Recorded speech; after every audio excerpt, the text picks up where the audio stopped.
She disappeared beneath the river while they watched. Not one of them screamed. Not one of them jumped in after her. 3 women stood at the edge of the dark water, breathing hard, their wrappers wet at the hem, their eyes wide with the kind of fear that comes only after a terrible thing has already been done. And as the river closed above the head of the girl they had pushed into it, they told themselves the same lie at the same time. It is finished. It is over. No one will know. But rivers remember what people try to hide. And before the moon had crossed the middle of the sky, the same girl they had drowned would open her eyes in a world no living person was meant to see. A world of blue fire. A world of silence. A world beneath the water where truth did not die. Her name was Zola. She was 21 years old. She had no mother, no father, no family name that brought her protection, and no place in the world except the corners other people allowed her to occupy. By the next sunrise, the great mansion on the hill would believe she was dead. By the next full moon, that same mansion would tremble when she returned. But to understand why 3 women hated her enough to throw her into the river, to understand why a billionaire's attention turned into a curse for everyone around her, and to understand why the river itself refused to give her back as a victim, we must go back. We must go back to the hill above the village, to the white mansion with iron gates, to the rooms filled with polished floors, expensive curtains, and expensive lies. We must go back to the place where Zola lived like a shadow in a house that belonged to other people. The people of Abeni district called it the house on Crown Hill. Everyone knew it.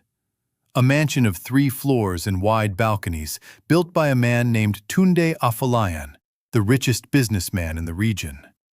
He owned transport companies, cocoa warehouses, a bottled water factory, and the biggest palm oil export firm for 2 provinces around. His cars moved in convoys. His name opened doors in banks and government offices. His donations rebuilt school roofs and paid hospital bills. And because money makes memory short, most people called him generous before they called him powerful. Tunde was 34, unmarried, disciplined, sharp in speech, a man who looked like he belonged in a city of glass towers, yet still wore white traditional kaftans with the quiet pride of someone who had never forgotten where he came from. He spent most of his time in Lagos and Abuja, but every few weeks he returned to Crown Hill to oversee the family estate, the farms below it, and the people who managed both. When he came, the house changed. Maids walked faster, the driver washed the cars twice, the cook prepared 4 dishes instead of 2.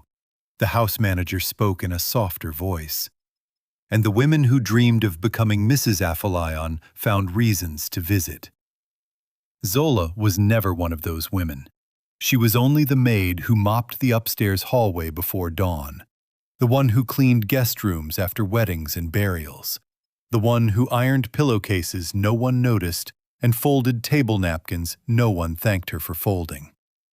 She had come to the mansion 3 years earlier after her aunt who raised her died during a difficult rainy season. The aunt had been poor, proud, and sick for longer than anyone understood. By the time she passed, there was no money left, no farmland left worth speaking of, and no relative willing to take responsibility for a young woman with no dowry, no education beyond secondary school, and no voice in village politics. So Zola was sent to work. Only until life improves, they told her. But people say that about many forms of suffering, and life rarely improves on its own. At Crown Hill, the chief housekeeper, Madame Beatrice, assigned Zola the heaviest tasks: laundry, staircases, storeroom inventory, water drums, kitchen ash disposal. The work that left the body tired enough to sleep without dreams. Madame Beatrice was a widow in her late 40s, with a face carved by old disappointments and a voice that had learned to survive by becoming harder than everyone around it. She managed the domestic staff like a soldier manages recruits. Nothing escaped her eye. Not dust on windowsills, not lateness, not beauty. And Zola's beauty, though she tried to hide it, was the kind that eventually forced people to notice. She was not polished. She was not decorated. She did not own fine clothes or matching shoes. But she had clear brown skin, large, searching eyes, and a quiet softness that became more striking the more it tried not to be seen.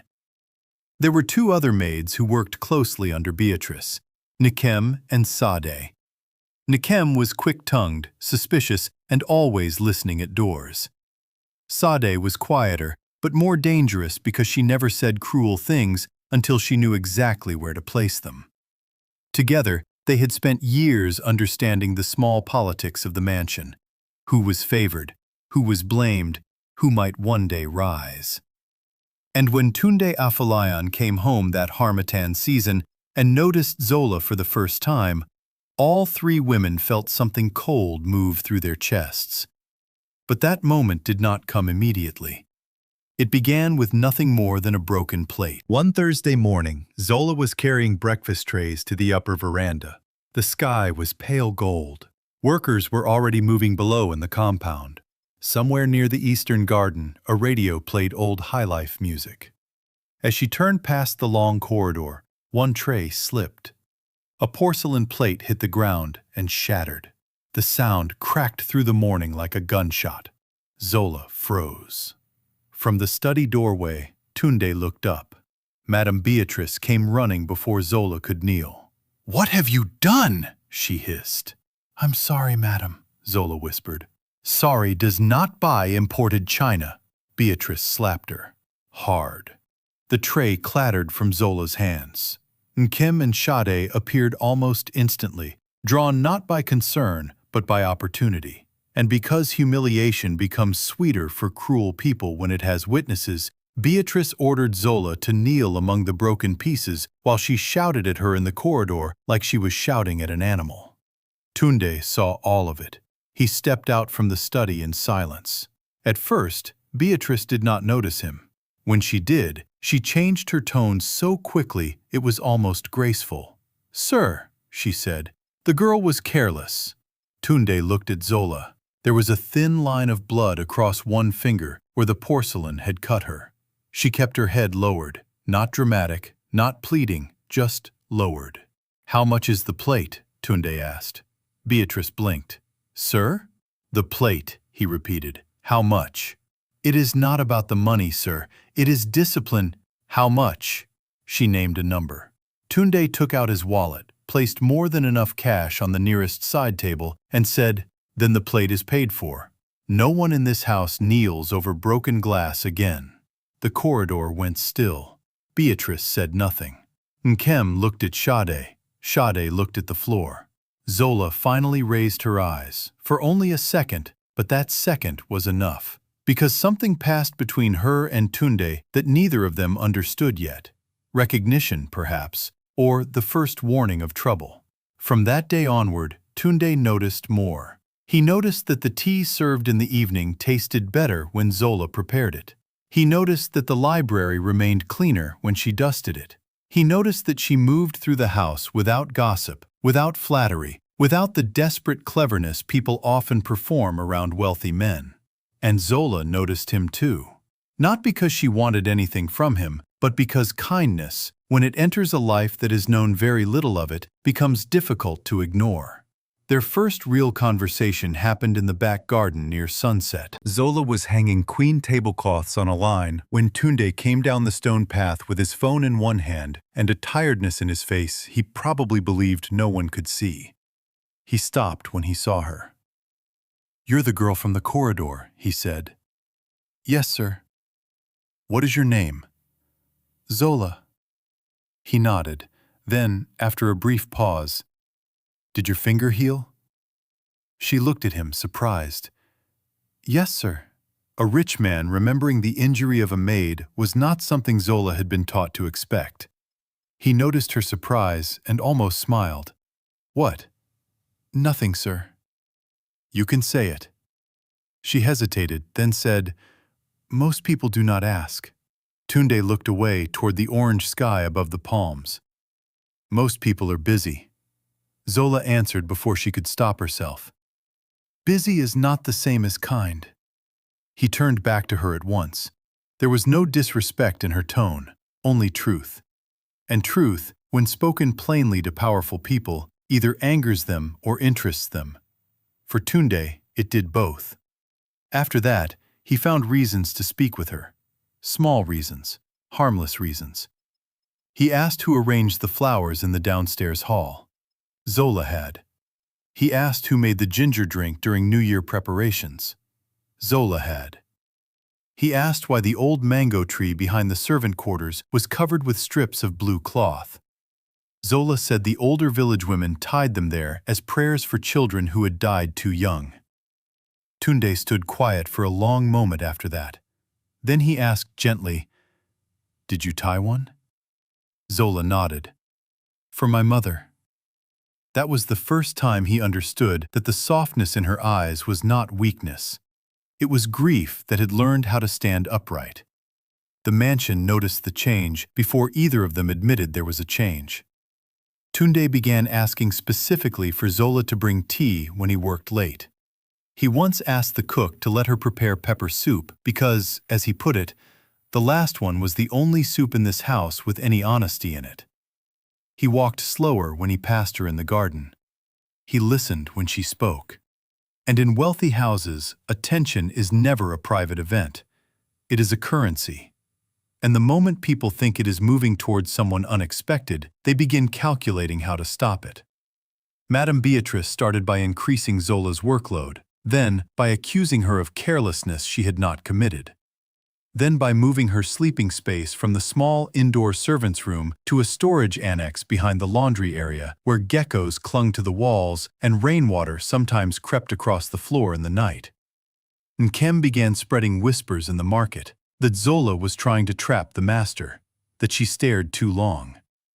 That girls from nowhere are always the most ambitious because they have nothing to lose. Sade said less, but she watched more. And what she saw frightened her. Because Tunde was not behaving like a bored rich man playing with novelty. He was behaving like a man becoming serious. One evening, a jeweler came to the house with samples for a charity gala. Bracelets, cufflinks, brooches. Nkem and Sade hovered nearby, pretending to dust cabinets while watching Tunde review the tray. He picked up a simple silver pendant shaped like a crescent wave, not expensive by his standards, but elegant, thoughtful. He turned it over in his hand, then set it aside. Later that night, Zola found it in the pantry beside the tea tins, wrapped in plain paper, with no note. She knew immediately it was from him, not because her name was written anywhere, but because no one else in that house saw her as someone who could receive beauty. She did not wear it. She hid it beneath her mat. Yet, even hidden things change people. The next time Tunde spoke to her, there was a tenderness in his voice he no longer bothered to disguise. And that was when fear turned into hatred. Because Beatrice had spent years imagining that loyalty to the house would one day be rewarded. Not with love, perhaps, but with security, influence, a place she could control. She had even once quietly hoped that Tunde might marry her niece, a bank clerk from the city. If not that, then at least she wanted the future lady of the house to be someone predictable. Someone from a family with weight. Someone who would not disrupt the invisible ladder Beatrice had spent years climbing. But Zola, an orphan maid from nowhere. No, that could not be allowed. The final spark came during the Founders' Day dinner, when district leaders and clergy visited Crown Hill for a fundraising event. The mansion was full of expensive fabrics, perfume, laughter that was too loud, and compliments no one meant. Zola had helped in the kitchen for 10 straight hours. By the time the guests began leaving, her feet hurt so badly she could feel her heartbeat in them. She was carrying a tray of empty glasses through the side hall when Tunde stopped her. "You haven't eaten, have you?" he asked. She lowered her eyes. there was work. He took a plate from the buffet table himself, arranged food on it, and placed it in her hands. Then eat. 2 guests saw him do it. One of them smiled politely, the other raised her brows. By midnight, the story was already moving through the compound. By the next morning, it had reached the market. By evening, everyone important to the problem knew. And when dangerous people know a thing that threatens their plans, they rarely wait for chance to solve it for them. The 3 women met behind the generator house after dark. Beatrice, Nkem, Sade. There are conversations evil does not need to raise its voice for. This was one of them. No one said, kill. People like that almost never do. They say things like, she is becoming a problem. They say, if she leaves, she will talk. They say, the river road is lonely at night. They say, an accident can happen. And when one of them hesitates, the others remind her what stands to be lost. Jobs, security, position, whatever scraps of power they built by kneeling before bigger power. Maid was the one who hesitated, but not for moral reasons, only from fear. Beatrice looked at her and said, if that girl enters the front door as mistress, every one of us will leave through the back. That ended the hesitation. The plan was simple, too simple. That is how people often mistake evil for intelligence. They waited for the night before Tunde's departure to Abuja. The compound was busy with packing and instructions. Drivers moved luggage. Staff prepared breakfast schedules. No one noticed when Beatrice sent Zola to deliver clean linen to the fishing lodge by the river, a guest bungalow half a mile from the main estate. It must be done tonight, she said. Sir may pass there in the morning. Zola obeyed. Why would she not? She balanced the folded linen in a basket and took the narrow path through the palms toward the river lodge. The moon was high, the air cool, the insects loud.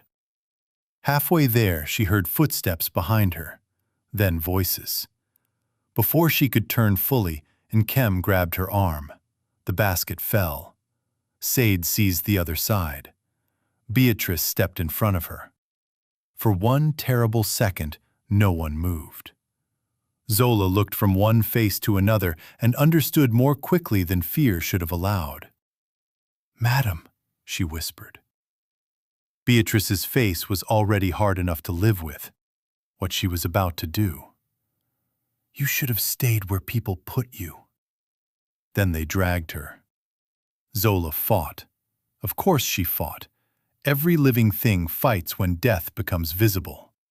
She kicked, screamed, clawed, begged.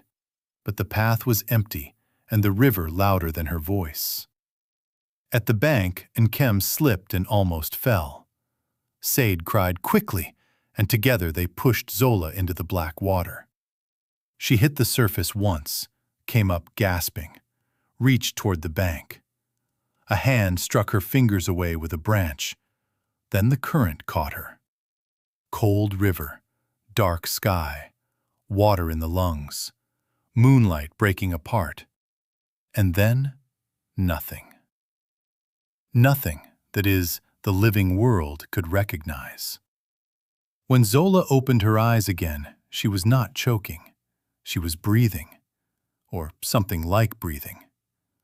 Above her there was no sky, only a moving ceiling of silver water. Around her rose pillars of coral and stone, lit by a blue radiance with no visible flame. Fish glimmered past like pieces of jewelry come alive. Her hair floated around her face. Her body did not feel heavy.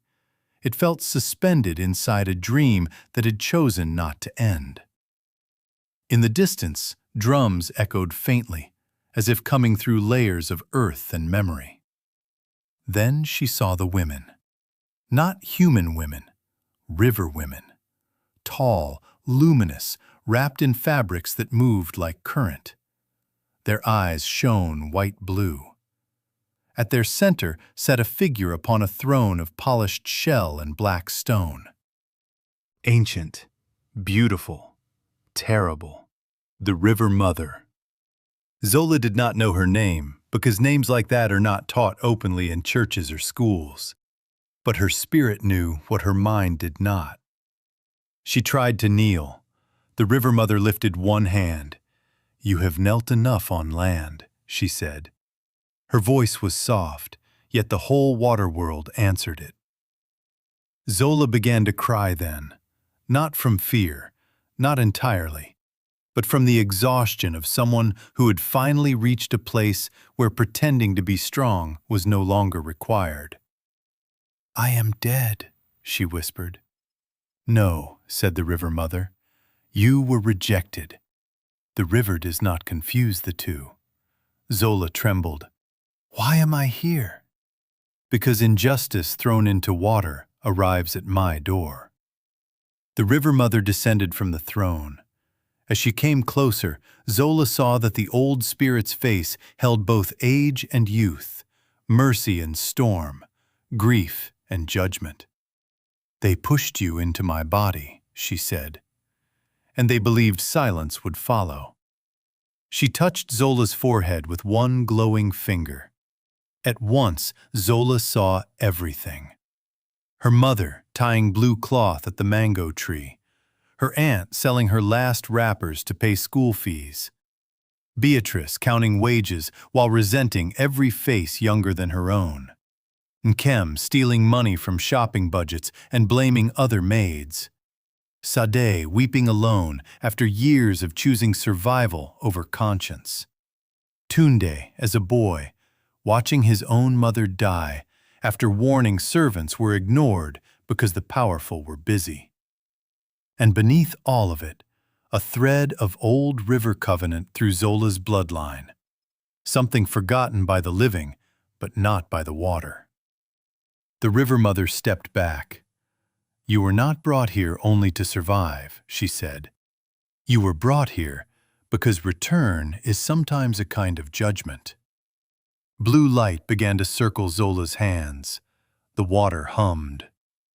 "Will you go back?" the spirit asked.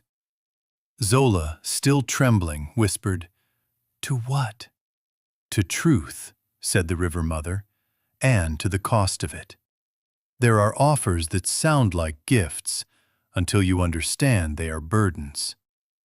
Power was one of those. If Zola returned, she would not return unchanged. She would carry the river in her eyes. The hidden would tremble around her. Lies would loosen, and all who had touched her suffering would have to meet themselves in it. "Will I be safe?" Zola asked. The River Mother looked at her with something almost like sadness. "Safety is for people already protected. What I offer is reckoning."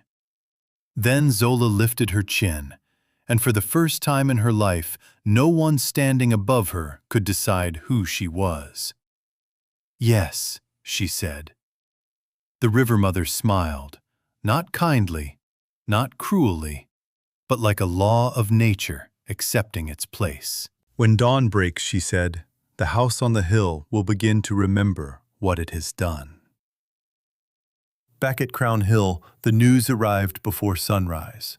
A basket was found near the river, linen soaked, footprints on the bank, one sandal. By 6 in the morning, the compound was in chaos. Beatrice screamed the loudest, Nkem cried in front of witnesses. Sade fainted so convincingly, even she almost believed herself. The story was prepared immediately. Zola had slipped. Poor girl. Perhaps she went too close to wash the basket. How tragic. How sudden. The local fishermen searched. Nothing. The river gave them nothing. When Tunde returned from a meeting in the lower district and heard the news, something inside him went cold in a way that anger cannot fully describe. He asked questions. Too many questions. Why was she sent alone? Why at night? Why without a lantern escort? Why had no one reported it until morning? Beatrice answered smoothly. Nkem wept. Sade stared at the floor. Tunde did not accuse anyone, not yet. But for the first time, the three women felt the weakness in their story. That night, no one in the servants' quarters slept well. Water dripped from ceilings that were not leaking. Footsteps moved in hallways where no one walked. And every mirror Nkem passed reflected her face with a shadow of blue behind the eyes. By the third night, the hauntings became harder to dismiss. The washing basins filled themselves. Mud appeared on polished marble after midnight. The pendant Tunde had hidden in his desk drawer after Zola's disappearance reappeared each morning on a different surface, wet with river water. The dogs refused to go near the eastern veranda, and once, just after 2 a.m., Sade woke to see a young woman standing outside the annex window, hair dripping, face calm, eyes glowing faintly blue. Sade screamed the house awake. But by the time people came running, there was only water on the ground. Then came the return. It happened on the 7th evening. The sky was bruised purple. Clouds crowded low over Crown Hill. Staff rushed to shut windows before the rain. Tunde stood in the entrance hall, tense from a week of grief and suspicion, when the front doors opened by themselves. Wind swept in. The chandeliers flickered, and Zola walked through the doorway. Barefoot, alive, wrapped in a deep blue cloth no one had ever seen before. Her hair damp, her face serene, her eyes carrying a brightness that no ordinary fire could make. No one moved. No one breathed. Beatrice took one step backward. Nkem dropped the tray in her hands. Sade began whispering prayers under her breath. Tunde stared at Zola as if the world had split open and returned someone more real than before. "Zola," he said, and his voice broke on her name. She looked at him, and there was warmth there, but also distance. She had crossed somewhere he had not. "I came back," she said quietly. Thunder rolled above the hill, and somewhere deep below the earth, the river answered. From that moment, the house changed from haunted to judged. Zola did not shout accusations. She did not beg for justice. She simply remained. And in remaining, she became unbearable to those who had wronged her. Nkem could not touch water without hearing whispers. Every basin showed her the riverbank. Every cup trembled in her hand. One morning, before all the staff, she dropped to her knees in the kitchen and confessed to stealing salary deductions from junior workers for over a year. No one had accused her. She simply could not hold the secret anymore. Sade lasted longer, but guilt is heavy, and fear makes it heavier. 3 days later, she packed her bags to flee before sunrise. At the gate, the driver found her weeping beside her suitcase, unable to step through because, as she kept saying, "The water is in front of me." There was no water, only dust road. Yet by noon, she too confessed everything. The path, the push, the branch striking Zola's hand. Away. She confessed to Tunde, himself collapsing at his feet and begging for deliverance from what followed her in dreams. Madame Beatrice denied until denial no longer fit inside the evidence. And evidence came from impossible places. A missing lantern record. Mud on a wrapper hem she claimed to have washed. The fisherman's son who had seen 3 women returning from the river road that night. And finally, Zola herself. When Tunde asked what happened, she told the truth simply. Not about the river mother. That truth belonged to deeper things. But she told enough. "They wanted me gone because you looked at me and saw a person." Tunde turned to Beatrice then, and years of authority left her face in a single moment. "Is it true?" he asked. Beatrice tried one last time. She said Zola was dangerous, that poor girls become ambitious, that men like him do foolish things when they are lonely, that the house needed protection. Tunde's answer came like a door closing. The house needed humanity. He dismissed her on the spot. Not only dismissed her, he turned her over to the authorities once the district inquiry opened. Nkem and Sade lost their jobs too, though Zola later asked that mercy be shown where prison would only deepen brokenness.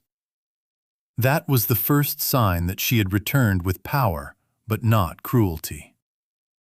Yet the deepest change did not happen in the punishments. It happened between Zola and Tunde. Because near death strips away many forms of pretense, he no longer spoke to her as employer to employee. He spoke to her as a man who had nearly lost something he had not fully admitted he loved. One evening they stood on the western balcony as rain softened the gardens below. He said, "I should have seen sooner what was happening around you." Zola shook her head. "You saw what many people do not. It was not enough." "No," she said, "but it was the beginning." He looked at her then with the full honesty grief had carved into him. "I do not know how to explain what has happened to you, or who you are now. But I know I do not want a world that asks me to stand far from you." For a long moment, Zola said nothing. Then she answered in the only way that truthfully fit the life she had lived. "I am still learning how to belong in a world that tried to throw me away." Tunde stepped closer. "Then let me learn it with you." Love, when it arrived, did not arrive like luxury. It arrived like relief. Slowly, carefully, with the trembling caution of two people who understood how much had already been risked. Months passed. The district heard the story in fragments at first, then in full. The poor maid, the river, the return, the confessions. The billionaire master who dismissed half his senior house staff because a girl without status was treated as disposable. Some called it scandal. Some called it madness. The older women at the market called it what it was: judgment. Blue cloths began appearing again at the old mango tree, not only for dead children now, but for women asking the river to remember them. Tunde made changes at Crown Hill.